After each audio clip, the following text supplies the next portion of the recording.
Posey and I work for Evolve Home Loans. I talk to realtors and borrowers all day, every day.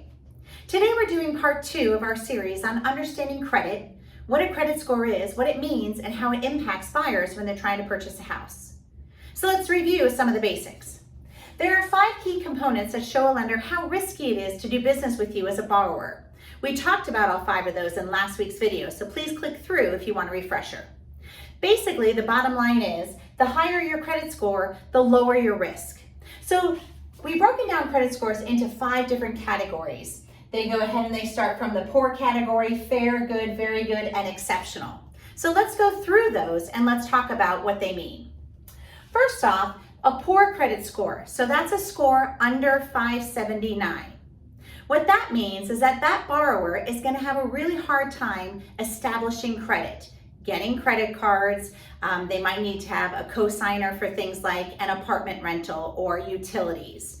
They are definitely trying to work on rebuilding their credit. A fair to good score is in the range from 580 to 739. So in this range, you can qualify for FHA loans, VA loans, first-time homebuyer programs, you have access for some financial products, and you have some incentives on interest rates. Now the best scores, the very good and exceptional, so that ranges from 740 to 850.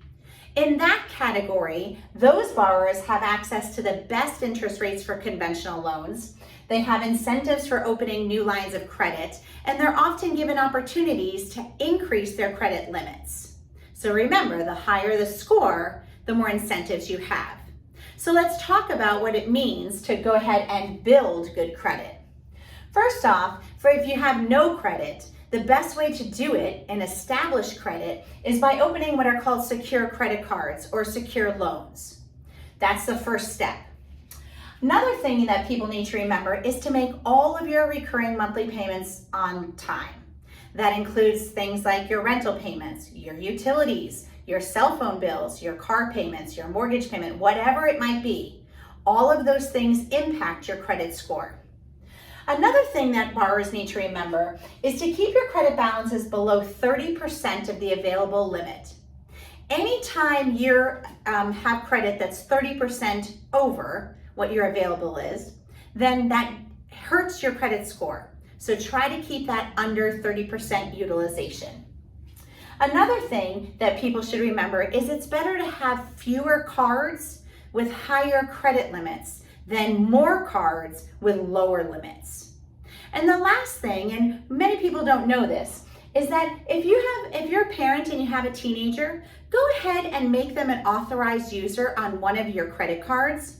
What that will do is to help them establish credit through your credit score before they go into the real world.